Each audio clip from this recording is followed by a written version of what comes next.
Most people do not have an income problem first. They have an order of payment problem.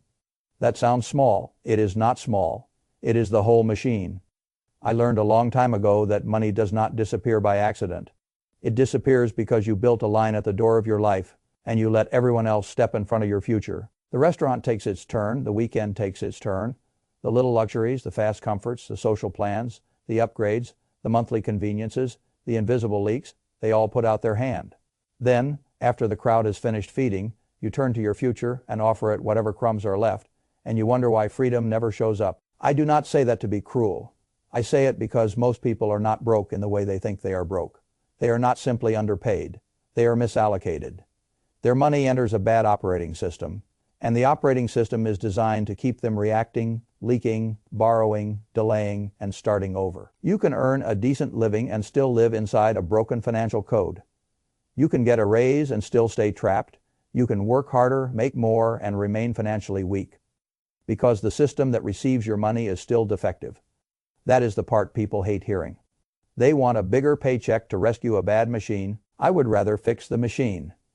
When I look at ordinary financial lives, I do not first ask, how much do you make? I ask a much more dangerous question, who gets paid first when your money arrives? That one answer tells me almost everything. If your future gets paid last, your future will always stay poor. If debt gets paid with urgency but savings gets paid with hesitation, debt becomes your master and savings becomes your wish. If your lifestyle expands faster than your judgment, your income will rise and your freedom will not. If your cash sits idle too long, inflation quietly taxes your patience. If you do not know your numbers, you are not managing money at all. You are living on mood. If you refuse to learn the rules around taxes, investing, and ownership, you keep handing away slices of your life to systems that understand you better than you understand them. That is why I want to talk to you in a harder way. I want you to stop thinking about personal finance as a collection of tips. I want you to see it as a control system. Every dollar that comes into your life is a worker. It shows up ready for assignment. It can be sent to defend you. It can be sent to multiply for you. It can be sent to reduce future fragility. It can be sent to buy time. It can be sent to build ownership, or it can be sent right back out into the world to make someone else richer while you stay tired. Most people do not have employees. I understand that. But they do have dollars, and dollars are the first employees most people ever mismanage. I have seen people with modest incomes build real strength because their operating system was disciplined.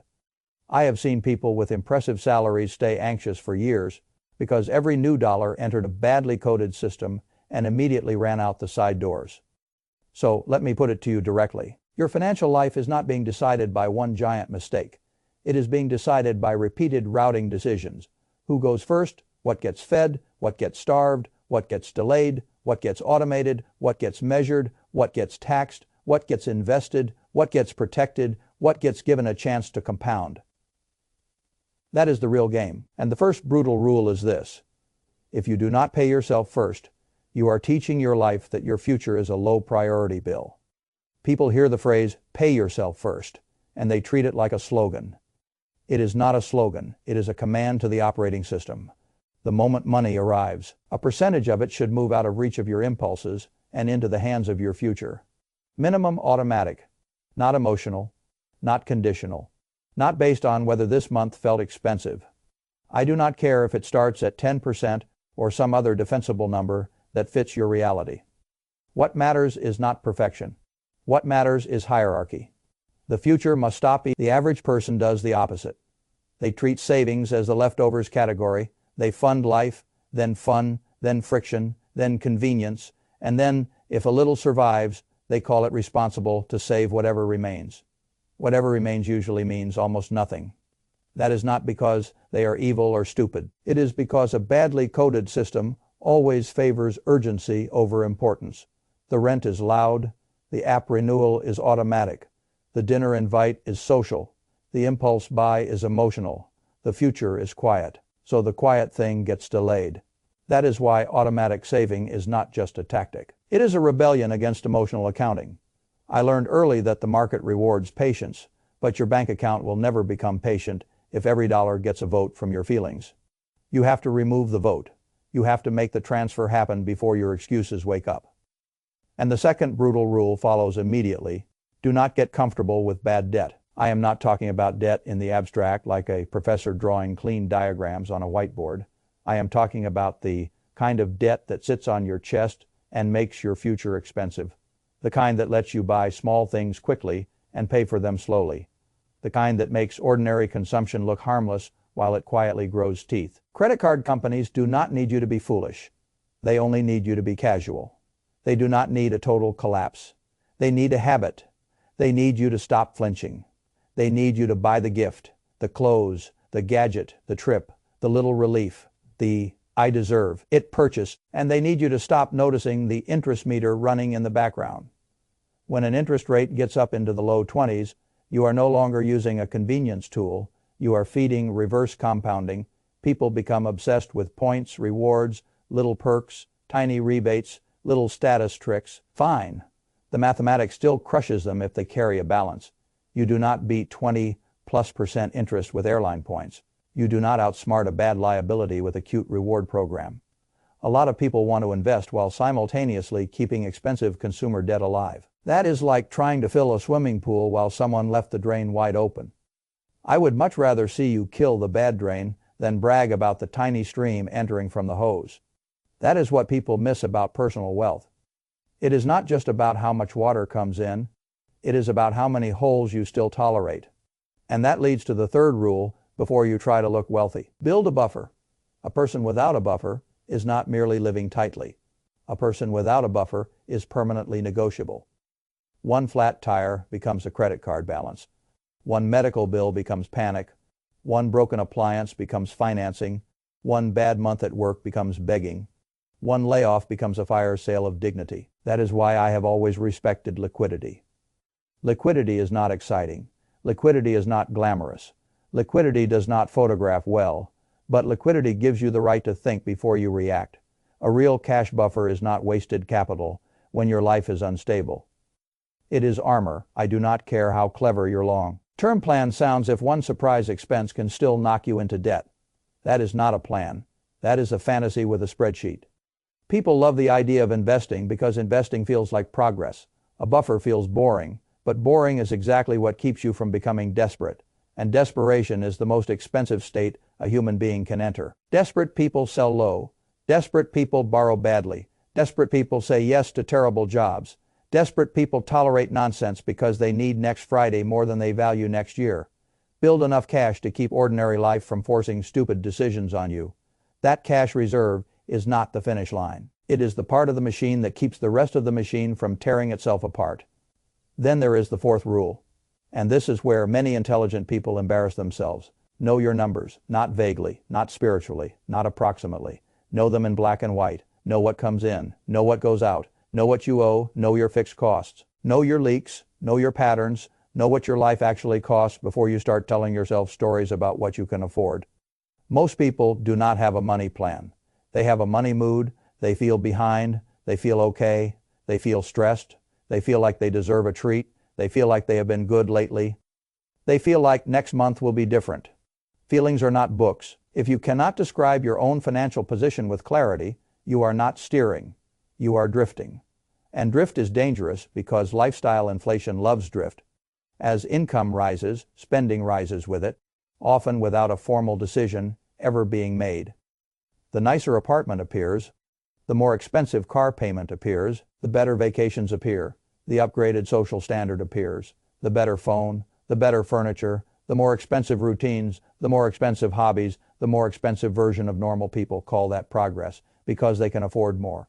I call it social gravity. Social gravity is the force that makes every raise feel pre-spent. It whispers that because you make more, your standard must rise, your meals must improve, your housing must expand, your image must be refreshed, your environment must announce your progress back to the world. That force is powerful because it does not feel like self-destruction. It feels like you are finally becoming who you are supposed to be. In truth, many people are simply converting higher earnings into higher obligations. That is why net worth lags income so often. That is why high earners still panic. That is why successful-looking people still feel trapped. The money came in, the machine still routed it badly. And then there is the fifth rule, which people do not like, because it sounds personal. Some hobbies are too expensive for the stage of life you are in. I am not against pleasure. I am against unconscious tribute. There is nothing wrong with enjoying life. There is something deeply wrong with building a financial life in which your recreation behaves like a second landlord. A lot of people are not poor because they occasionally have fun.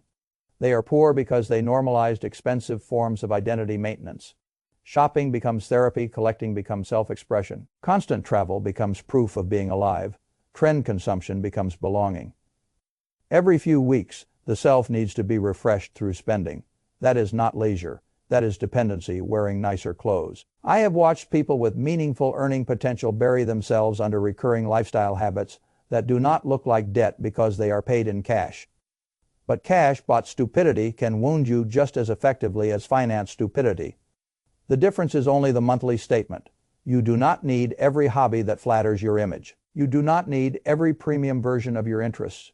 You do not need to spend like the finished product while you are still financially under construction. If your leisure repeatedly delays your freedom, it is no longer innocent. And once you understand that, the sixth rule becomes obvious. You cannot save your way to serious wealth if you never expand your earning power. This is where many responsible people get stuck. They become very good at coupons, at little optimizations, at cashback, at squeezing a bit more efficiency out of a bad income base. They get addicted to defensiveness. Now, I like efficiency. I love rational allocation. But there is a ceiling to cutting. There is no ceiling to growth until you decide there is one.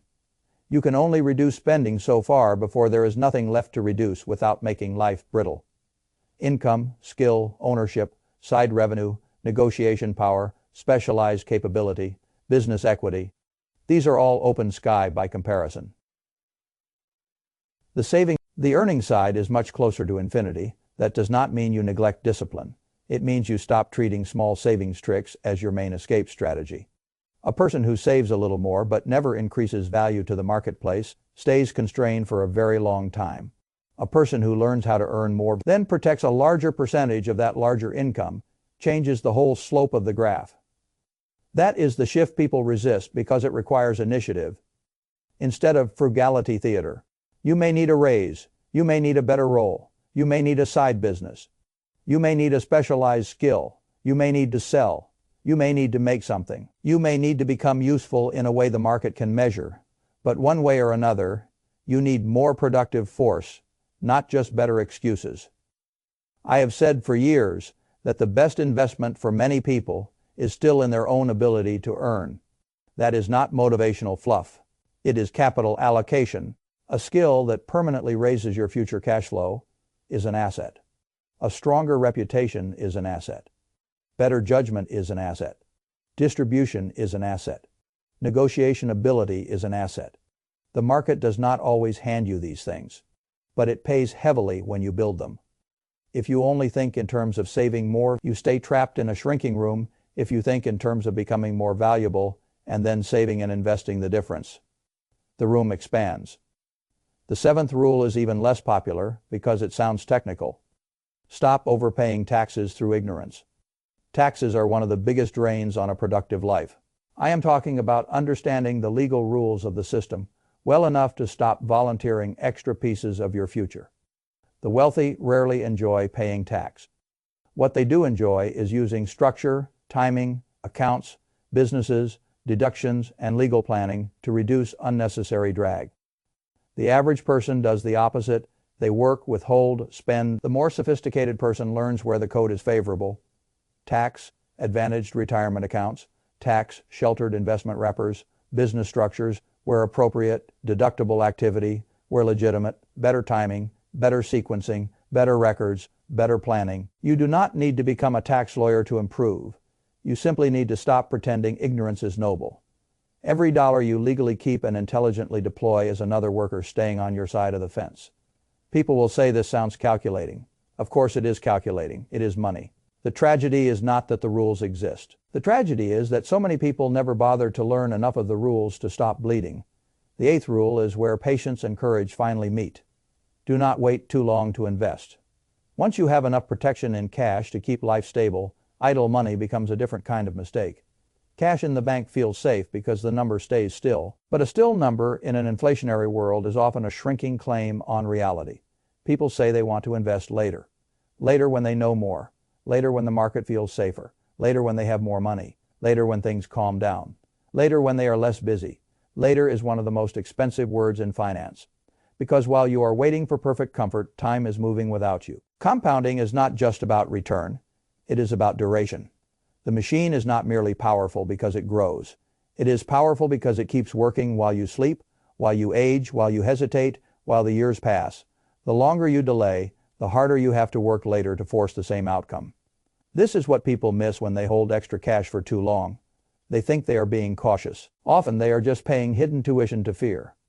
Now, do not misunderstand me.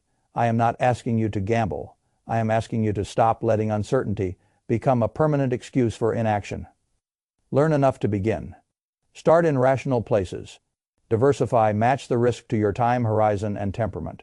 But start. There will never be a year when the world stops giving you reasons to delay. The market will always offer headlines. Politics will always offer noise. Recession will always threaten from somewhere. Something in your personal life will always demand emotional bandwidth. That is why disciplined investing matters. It prevents temporary noise from becoming permanent non-participation. And behind all of this is a final habit that deserves more shame than it usually gets. Most people do not just have bad habits. They have no deliberate financial identity. They do not know what they are building. They do not know what number represents safety. They do not know what level of spending represents suffocation. They do not know what percentage of income should be retained. They do not know how much emergency liquidity feels like breathing room. They do not know what their debt is costing. They do not know what their investments are meant to do. They do not know the difference between looking successful and becoming durable. So they drift from paycheck to paycheck with fragments of advice, little bursts of discipline, occasional guilt, temporary budgets, emotional resets, and then surprise when the years pass without real power accumulating. That is not a money problem. That is an identity problem. A financially serious person begins to think like an allocator. When money enters, the allocator already knows its first jobs: protection, preservation, reduction of bad liabilities, investment, growth, optionality. Only after those are handled does lifestyle get permission to expand. That ordering sounds severe to people who are used to treating every dollar as a reward token. I do not care. Rewards that destroy freedom are penalties with better branding. You can live for years inside this confusion and still appear normal because society is full of people doing the same thing. Everyone upgrades together. Everyone finances together. Everyone waits together. Everyone complains about prices together. Everyone acts surprised by interest together. Everyone assumes they will save more later. Everyone believes they will invest when the time is right. Everyone calls themselves responsible because they are busy. Busy is not the same as solvent. Normal is not the same as safe. Common is not the same as wise. If you really want to change your financial life, do not start with fantasy numbers and grand declarations. Start with payment order. Who gets paid first? What percentage leaves immediately for the future? How quickly bad debt gets strangled? How large a buffer makes panic less likely? How clearly your numbers are tracked? How aggressively lifestyle inflation is contained? How honestly your hobbies are examined? How intentionally your earning power is expanded? How legally your tax burden is reduced? How consistently your surplus gets invested? That is the operating system. That is the code. Get that code right. And even a moderate income can begin to behave with dignity. Get that code wrong and even strong earnings will keep arriving at the wrong address. I have no patience for the fantasy that one breakthrough will rescue a bad structure. A bonus will not save you. A bull market will not save you. A tax refund will not save you. A lucky trade will not save you. A New Year resolution will not save you. A better system might. The good news is that systems can change faster than identities if you are willing to be honest. You can automate transfers, you can cut cards, you can build the first month of buffer, then the second, then the third. You can track every recurring expense. You can cap the hobbies that keep consuming your future. You can raise your prices, ask for the raise, build the side income, learn the sale, learn the skill. Take the extra shift, build the small business, find the marketable edge. You can open the right account. You can stop storing too much life in cash once your protection layer is built. You can stop calling confusion normal. But none of that starts until you accept the real diagnosis. Your money has been obeying the wrong commands. That is the whole problem. Not fate, not bad luck, not some secret that only the rich know. Wrong commands repeated long enough become your financial identity. Right commands repeated long enough become your freedom. So here is the test I would leave you with. The next time money enters your life, pause before the world grabs it, before the landlord, before the subscriptions, before the shopping cart, before the social calendar, before the minimum payment, before the new toy, before the expensive hobby, before the old impulse announces itself as a need. Ask one question: who is in charge of this dollar now?